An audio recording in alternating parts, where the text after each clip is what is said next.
College life can be challenging, especially for Black students facing unique struggles and pressures, but you don't have to face it alone.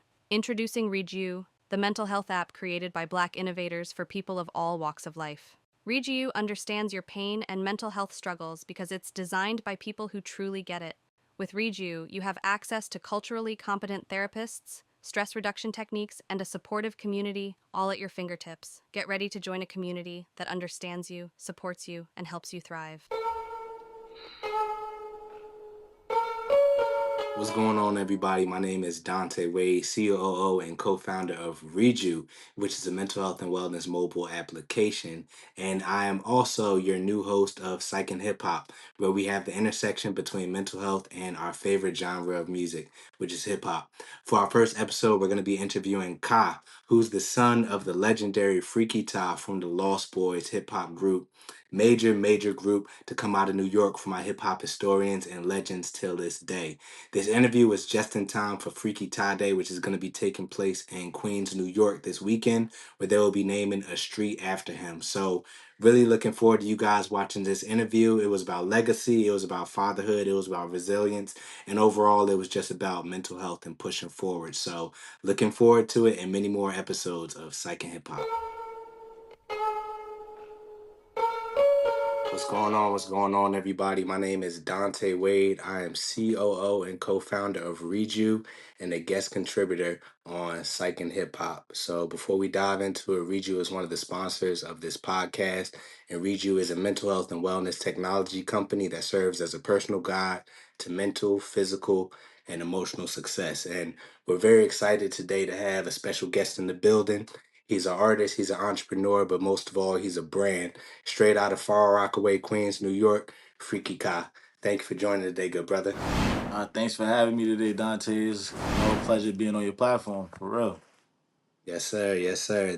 The guest, the honor is all mine. So I appreciate you joining as well. So I just want to dive right into it. So you had a unique upbringing.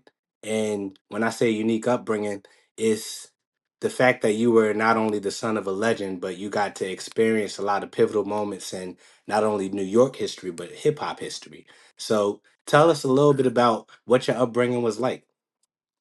You gotta understand, I was a little pup growing up in Far Rockaway, Queens. My pops was from South Jamaica, Queens. My mom's was from Far Rock. So, growing up, I kind of had, the best of both hoods. And Mm-hmm. in the midst of that, in my younger years, my pops began blowing up. He started to experience his stardom, getting, his fame and his name out there with the Lost Boys or whatever. So I was in elementary school around that time. So getting experience, not just I still lived in the in the city, still lived in the hood, but Mm-hmm. I got a little taste of going on the road early, going to different shows, being in music videos, going being around the entertainment lifestyle, getting to see what my dad was doing. So I got exposed to that a little bit early in the game.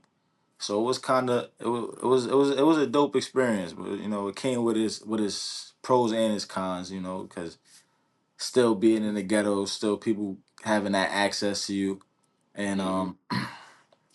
it opens up doors for I guess a lot of exposure, a lot of exposure. 100%. 100%. And it's interesting because a lot of people can't handle that exposure when they're adults, let Right. alone, you're a kid, you're in elementary school and you're starting to see those things. So I know when you're going through it sometimes, it's almost like I have to adapt. But what was it like that adaptation to really a new life for not only you, but your whole family? Well, it wasn't really like a new life. It kind of felt like that's what life was at that time, So it Hmm. wasn't really too much of consciously trying to adapt to certain things. 'Cause I was still young. I'm still, just like I figure. I guess that's how I thought things were supposed to be. Not, as you get older, you start maturing and you start seeing how things do actually develop. So it wasn't really like an adaptation. It was more of an adaptation after the fact Hmm. than it was go like being in the experience. It's kind of like I was not born because my dad and them didn't get lit until I was about 4 or 5 years old. So Mm-hmm. I wouldn't say born into that, but Yeah. kind of shift, like I was growing as they were growing. If that Yeah. makes any sense, you Yeah. know? Now it makes sense. You was young enough for it to feel normal, like this is just Right. life. That's a fact. Yeah. Nah, that makes a lot of sense. So at what age would you say like the shift in your mind happened where you said, nah, I'm really living like a different life than most of the people in my family, and even in my community? It would be like I said, on more the after he, after he was gone type, Mm, growing up and really figuring out life as a, as a young black man growing up in America, mm-hmm. figuring those avenues out on your own, you feel me?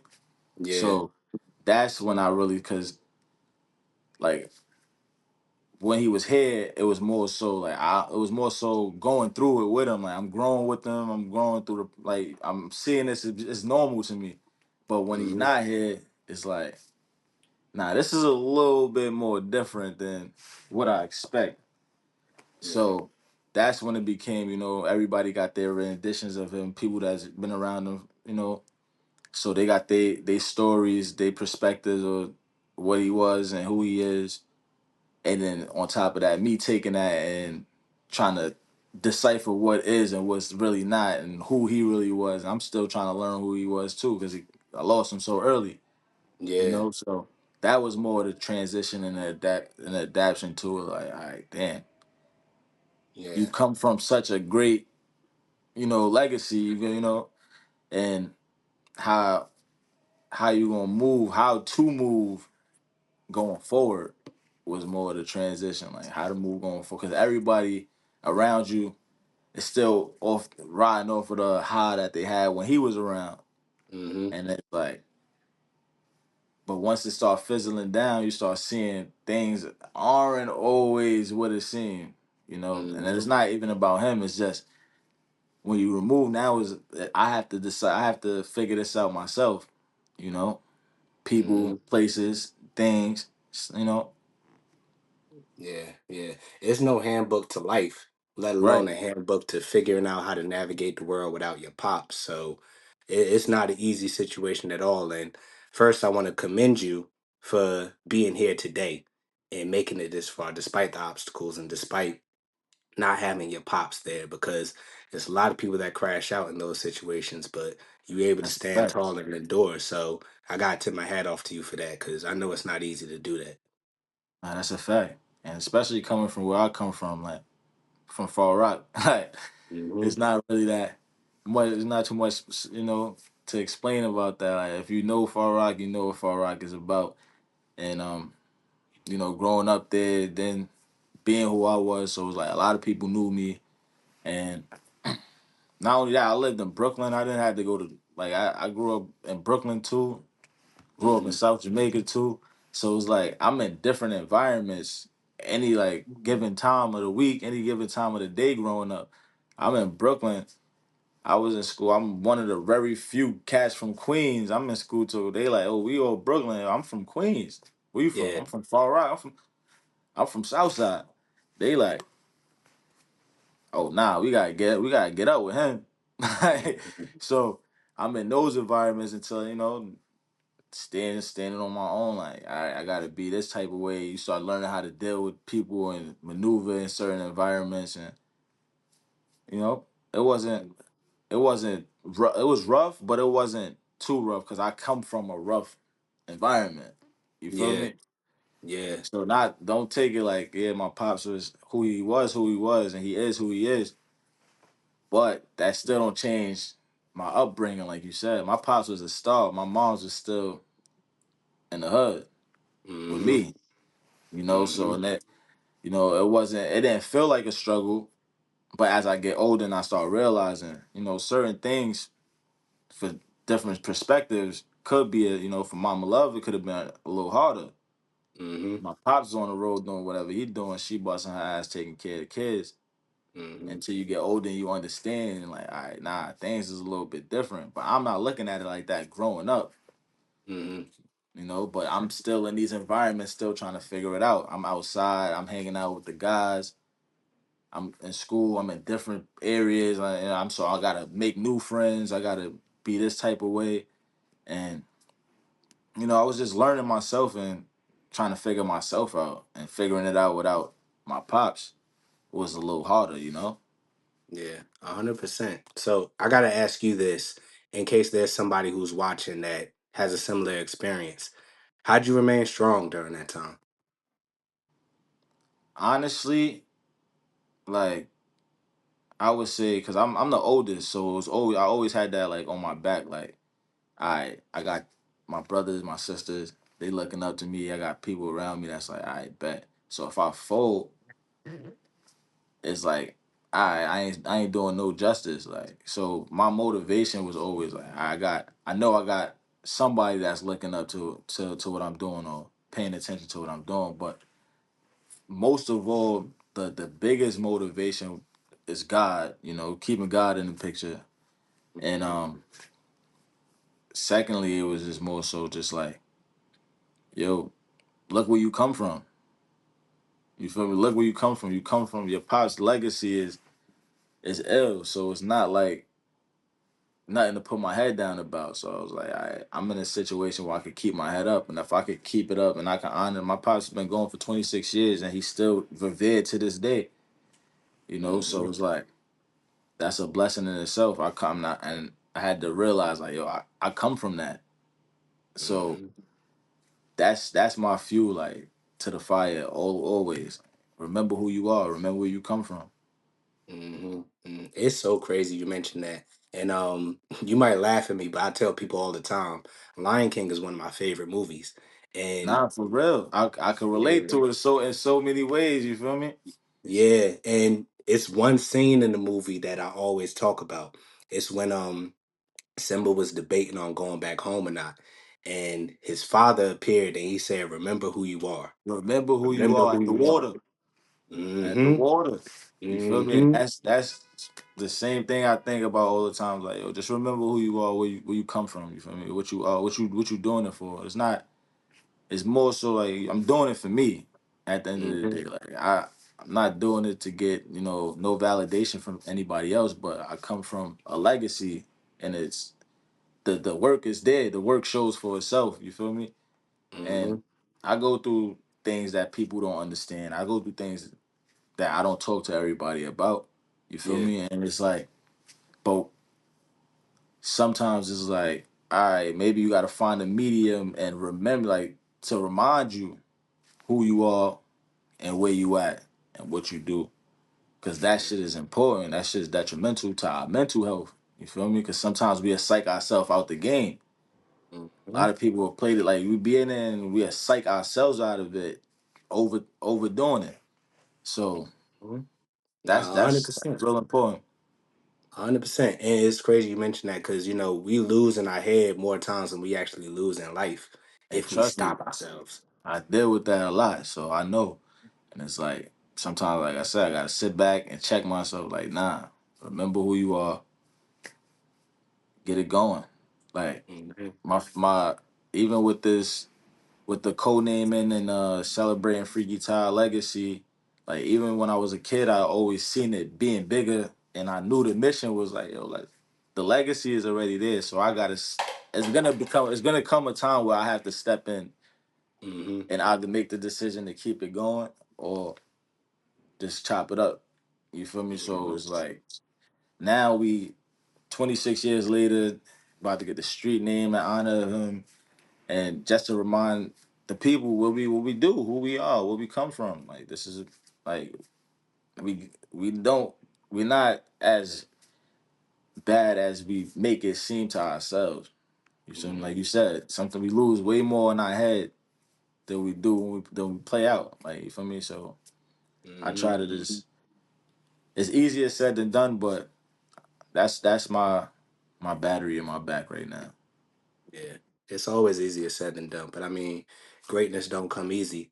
And I gotta ask you, you're in a position where not only do you have to keep a legacy going of greatness that was already established, but it's also carving out your own path and building your own legacy to That's move a fact. forward. So, how do you balance the two and making sure that your father's name lives on and everything that he built still goes, but you also have your name that you're building, you're pushing forward as well? Well, honestly, it's like now the two go together right now because my whole thing is was building my name, getting my you feel me, getting my feet planted in this situation, in this industry, whatever you want to call it. But Mm-hmm. that's always been my mission to show that I could hold it down. I could stand Yes, on my sir. own too and I could represent. Like none of this I'm not here because oh, that's Freaky Tai's son. Let's put him in position. I put myself in any position that you see me in right now. Mm-hmm. Even I remember when I first started, really taking the music serious, and I'm like, yo, I want to start, let me do shows with Cheeks, like let me open up to the point where I just used to just pop up to shows, no invite at all. I'm just popping up. What? Give me hijacking mics, hopping on stage, and then it's like, oh nah, he here. Like Yeah. it's only right. And to the point where I started doing my own thing. I started getting my own wave. Shout out my team, Key York City.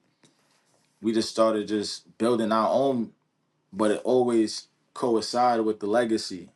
It always, oh, that's Ty's son. It's always so it's like, all right, it's either I'm gonna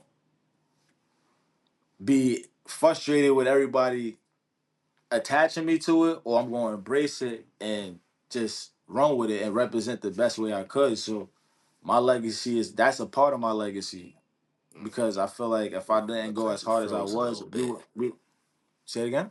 Oh, my fault. But I feel like if I didn't go as hard as I was going, and I am going to keep the legacy alive, it wouldn't even, what I was trying to do wouldn't even resonate as how I was trying to how I'm trying to make it resonate. So people know me as all of the music. People know me as getting stuff done in the community. People know me as putting in the work to keep the legacy alive. So I'm automatically attached to it, and now whatever I do going forward, they always gonna know the legacy is that this is real legacy. This is not no for play. I didn't grow up in the mansion. I didn't. This wasn't just yo. This is my son. My dad died when I was 9 years old. So whatever you see from me is really off the muscle. Mm-hmm. So that's the legacy. Like yo, damn, his pops didn't really have to do nothing for him to Mm-hmm. be a man, to be the man that he is. He just put himself in play. He played the position and represented his pops to the fullest. So when you see me, it's like, oh nah, Kai, he represents Ty. And whatever he's doing is all his work. Cause nobody could say my pops ain't making not one phone call for me to ever go in the studio. My pops never made a call for me to be in any situation. This is all me. And in the process, I'm keeping the legacy alive. So that's my mark in the game. 100%. And I was listening to some of your music before as I was preparing for this interview, and I could just tell from the bars and the lyrics that you present that there's a certain amount of grit to it. Mhm. And grit can't be manufactured. Like you either gonna build it off of your own experiences or you just don't got it. That's And a the fact. the the level of grit I hear in your music, I could tell is something that you built off the muscle and something that you mentioned was so important on building your own foundation and doing the work for yourself. Because when we talk about mental health, you carry it a little bit different when you earned your way into that position as Right. opposed to somebody getting you there. So I gotta commend you on that one. And I know it's not easy, but shoot, you doing it. That's a fact. That is a Yeah. fact. It's not easy, but you just gotta take it a day at a time. If it's like if this is what you want to do, it comes with that. Hmm. So I Hmm. try to prepare myself. Like the mental struggle is really the hardest part of it. Getting over it, dealing with certain anxieties, dealing with certain depressing moments, dealing with like motivating yourself to do what need to be done when nobody's gonna do it. Like all of that plays a role.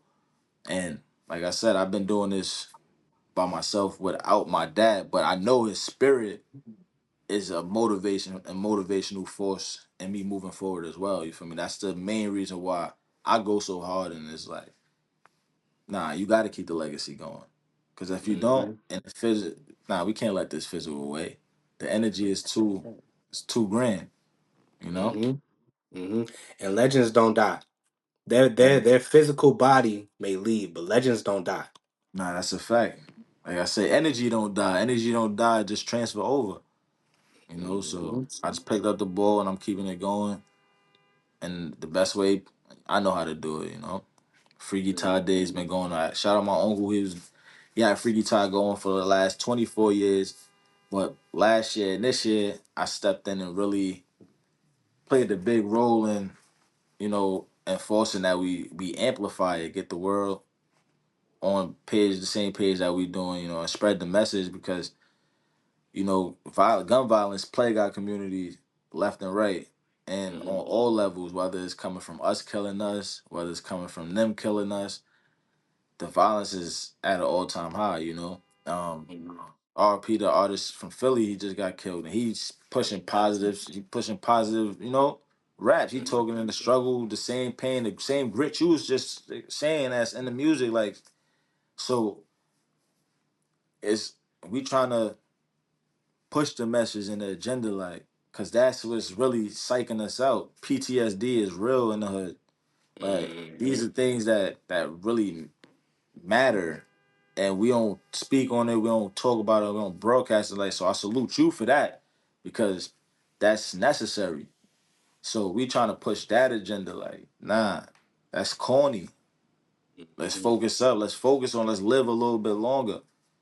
So that's the message. That's the vibes that we pushing. Whole summer going forward. 100%. So I gotta ask you this, and I'm glad you came to this topic because I didn't know we were gonna go here. But from my personal experiences, I could quick story. So I went away to college, and I came back the first semester for winter break. And by that time, I was 19, so I had a couple friends that already passed away. Whether it be the violence or what have you. But the first day I got back, one of my mans was shot and killed that night at a party downtown. And I went through a moment where I was just like, I'm never coming back. Why go back to the hood?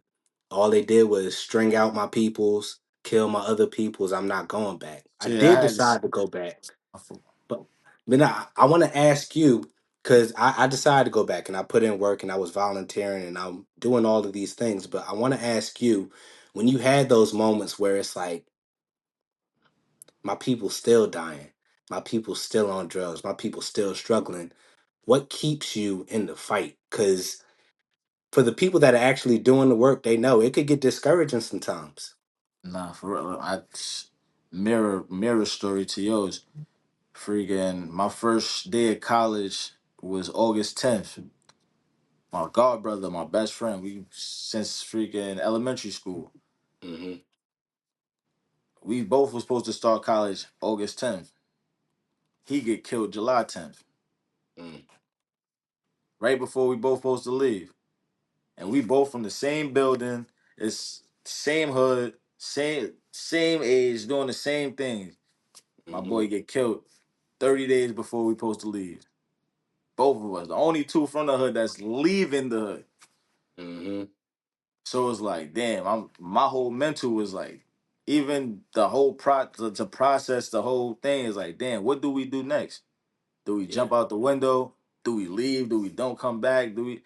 So it's just more so like my whole motivation was kids, like it's the young ones, because Hmm. even though all of this stuff go down and we forget a lot of this stuff go down where the kids is at. So nobody thinking about the kids.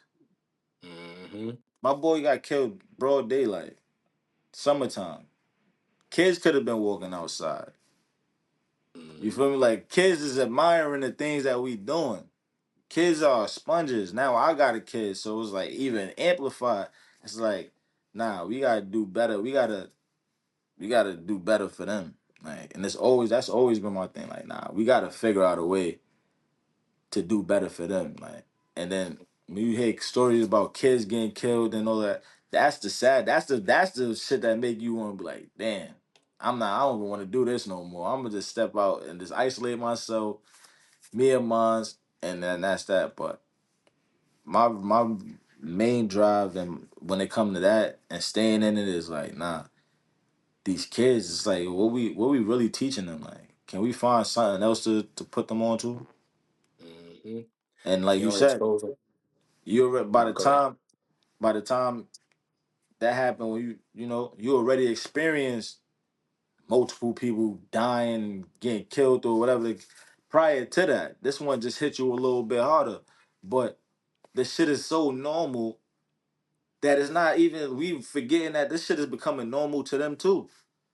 You feel me? Hmm. But before they even 10 years old, I know kids that have been to 3 or 4 funerals Hmm. Hmm. from the freaking stroller to the time they in elementary school. They didn't been to funerals of people that didn't. So it's like, nah, we gotta show the kids a little something different. A hundred You know? percent. So that's what Hundred keep percent. me in the game. Yeah, and that's how you change the community with the young folks and showing them something different. Because That's a if you fact. don't expose them to nothing different, they're gonna gravitate towards what gets the most attention, especially if they ain't getting that attention at home. So what you're saying is super important. And I want to ask you this too, because you've had a level of success. I'm sure that many people who you grew up with, if they're whether they're not here anymore or they just didn't make it to that level, they didn't get it. So do you ever experience survivor's remorse? What you mean by that? So you said survivor's remorse. Yes, sir. It was a point where it kind of felt like that at the time, but it's like at a point you gotta realize, like, we elevating. You gotta elevate in order for anything. If you're not elevating yourself, it's really not much you're gonna see in the process anyway. That's Hmm. if I'm sitting back and I'm not elevating and you're elevating, I'm not gonna get it. It's things that I'm not gonna get. Yeah, yeah. So we we get too caught up in ourselves, and feeling bad for ourselves for other people not being where we at or where we trying to go. We work a Mm, lot, we work hard. We try and get everybody on the same page. The ideal picture would be for everybody, but I feel like we be a little too hard on ourselves for those that don't get it. Everybody don't get it. Everybody not supposed to be where you are at the time that you are. And it's not your fault. It's not their fault. It's just not the time. mm. You know. That's wisdom. I should have spoke to you a few years back, whenever I was dealing with, what I was going through. But did you always have that feeling, or did that just come with age, wisdom, experience? Nah, it just came with all three, man. It's age, wisdom, and experience. Because we get like one thing. I should have studied psychology when I had the chance to, like, Yeah. because I had like one course in it, and that was the only course that I aced. But I always had a perspective on life where it was like I didn't try to take everything personal, you Hmm. know. So, but as I got older and I started just realizing that everybody's different. We never gonna be 100% on the same page as the next person next to us. So, but it was just more so just dealing with certain shit, getting disappointed through having too many expectations, and then finding myself, taking time to find myself. Because I told you in the journey, I'm growing up without a pop. So, Hmm. and it's hard, sometimes it's hard to decipher what's real, what's fake, until you really get in those situations and you're exposed to what's real and what's fake. And Hmm. so those lessons kind of molded me into the thought process. No, 100%. 100%. That makes a lot of sense. So let me ask you this, and I want to get into Freaky Tade as well and talk about not only the build up to it, but the actual day and how you're feeling on it. But before we dive into that, I want to ask about the music overall and the role that music has played in your life. So I'm gonna start off with saying, was music always like the choice, or was it another road that you were trying to go down first? Man, I ain't gonna lie. I ain't know what the hell I wanted to do. I just wanted to get out of Far Rockaway. So, Yeah. like, I was just going through some of my old shit. I looked at an old report, my senior report card. I just found my senior report card. I ain't see it since I was a senior in high school. Yeah. But I'm looking at some of the remarks my teachers had made on it. Like one of my teachers, like, yo, he an excellent student. Like he very engaging. You know, another teacher, like, he could show more effort. He could put in more work. Another teacher's like, this kid is out of here. Like, I don't know what the hell. So I'm looking at it and reflecting on where I was then and where I'm at now, and how it makes more sense now to Mm-hmm. what they was seeing.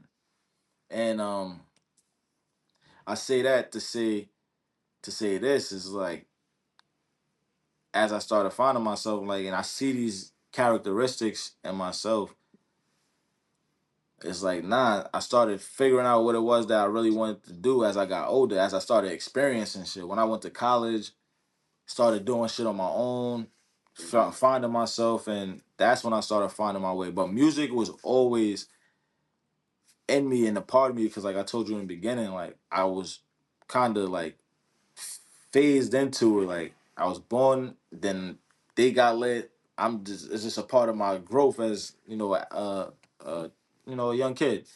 Mm-hmm. So it never really was like, yo, was music a thing? Music was always there. Yeah. My dad used to come hang out. I'm freestyling with them at 5'6", 4'5". So it's just coming like, it's just like second nature to me, because I'm experiencing it and I'm watching that. But as I Mm-hmm. got older and I started going to high school, middle school, first time I ever got suspended for school, I was in like the third grade because I was in the bathroom cutting the class and rapping for like 2 hours straight. Me and my mans in Yeah. there banging on.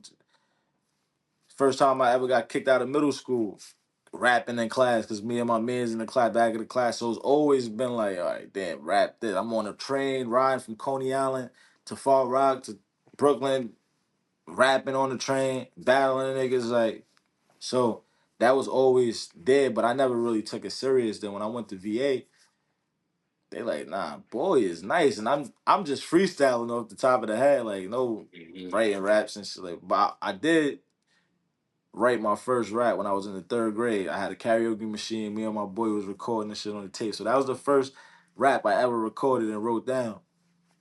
But music was just always there. It was like a part of my personality. Oh, word, Kai head, yo, Kai freestyle. Now Mm-hmm. everybody getting excited, but then I went to college when I was 17, so I had older guys, I had guys younger. I mean, my age is like, oh nah, you need to rap. I'm like, all Yeah. right. So we about to start rapping. And then from there I just started rapping and taking that shit serious. And That's love. That's love, man. What role has the music played in your mental health? that's therapy right there. It's going to the studio, making music, being around the music, going to shows, doing shows. That's my real true therapy. So it's always been a major role in my mental health. Yes, sir. Yeah, I could tell. I could tell. Like I said, I was listening to your tracks and mentioning the goal, the journey, the destination, the people that are no longer here, the disappointments, how you turn the disappointments into blessings and triumphs. Like all that just sounds like I felt like I was sitting in your therapy session actually as I was bumping your tape. So I definitely understand that one. Nah, definitely, definitely. Yeah, so I want to get into Freaky Tade, which is going to be taking place this Saturday, correct? Yeah, May 17th, we in Queens, Springfield Park. Um, we also gonna be on 134 on God Broad at 10 a.m. for the street naming. So that's gonna be an eventful day in Queens. It's gonna a lot going on. Uncle Good. Ralph McDaniel is gonna be out there. You know, we got we got a lot of special guests. We got the Lost Boys gonna be in the building. It's gonna be one for the books. How you feel leading up to the day, knowing that the same streets that you've walked, your pops walked, now is going to be forever etched in history with his name on it.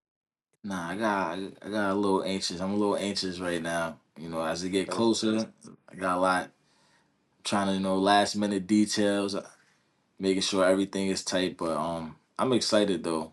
I know it's gonna Mhm. be a beautiful turnout. I knew he's proud of it. I know he would be proud, and we making history. You know, we making history. It's a long time coming, but like I tell everybody, it's all God's time. So I ain't rushing no process. I'm gonna let it do what it do. Yep, yep. And I'm gonna tell you, I understand the anxiousness. You planning an event, it's super close to you, but it's gonna go well, man. It's gonna go super Appreciate well. that. Yes, sir. So I got one more question for you, then I'm gonna get you up out of here. I want to ask you, we were talking a little bit earlier. You were talking about, navigating the disappointments that you've faced and growing past them. So I want to ask you, what has been, and you can give multiple examples, but I'll just ask for one, an example of a disappointment that you had that ended up turning into a blessing for you. Man, that's a good question. I could give you multiple examples, but Hey man, damn, feel free. I ain't gonna stop you. nah, I ain't- I it's just more of that story is just show up, show up. Mhm, I done had times where it was like, all right, dang, they saying like I know I need to be there, and it was other it's curveballs that's in the way and obstacles in the way that's like, nah, you can't come here, or and I just show up, and I show up, and things when I show up, things go my way, and mhm, I realize that's just the moral of the story. Show up.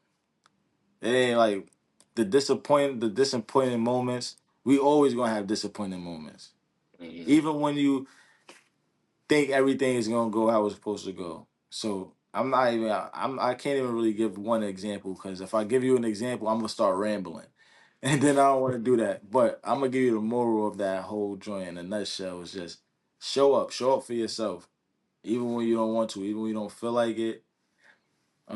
Just show up, even down to the street naming. We did the city council.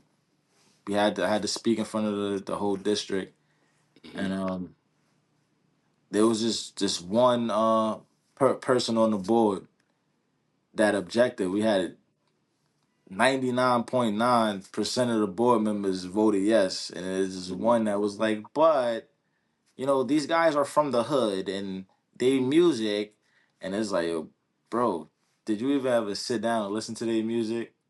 Uh, and but the fact that if I didn't show up and present myself how I presented myself, it wouldn't it wouldn't have been the same defense level that it was, and support that it had from the people that do know the back history and do know the legacy that we trying to uphold right now.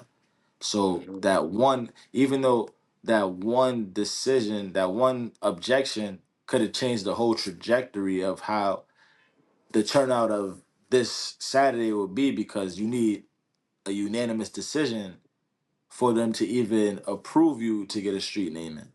So mhm, that one objection could have changed the trajectory of everything. And if I didn't show up, I would have been disappointed in myself. mhm. So to avoid that, just show up. Yes, Because sir. Yes, sir. nobody could disappointments only come with expectations.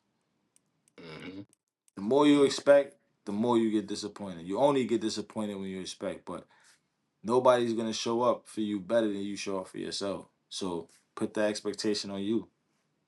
100%. That's a word right there. Put the expectation on you, and the real will always prevail. The real is always gonna prevail. Yes, sir. Yes, sir. All right. So before we jump out of here, I want you to tell people, besides what's going on Saturday, in addition to what's going on Saturday, where could they find you, follow you? What else you got going on right now? Yes, yes. Like my bro just told you, you can find me at Freaky Cop on all platforms, my music platforms, my social medias, FreakyKah. This Saturday, make your way to Queens, make your way to Springfield Park. It's gonna be a movie. We're gonna be celebrating and honoring the legacy of Freaky Top, the Lost Boys, the the greatest hype man in hip hop history, hip hop legend. We on our way to the 30th anniversary of the Legal Drug Money album, so make sure y'all go cop that up. Make sure y'all stream that up, run that up. Let's keep the legacy alive. Salute to Cheek, salute to Spig, Shoot the Pretty Lou. We still here. Lost Boys is still running strong. Freaky Tile legacy lives on forever. He up there with the rest of them. Big, Pac, RP, to all the greats. Hip hop. Yes, sir. Yes, sir. Long live Freaky Ty, and Freaky Kai is Yes. keeping the legacy going on, man. Thank you so much for joining me, good brother. You already know, man. I appreciate you having me. Absolutely, man. You have a good one, and y'all tune into the next episode of Psych and Hip Hop. Sir. At the Natanya Experience, we believe we can all rise above challenges, heal, and shine together. And so we give big thanks to our amazing partners who share our vision of universal health and happiness.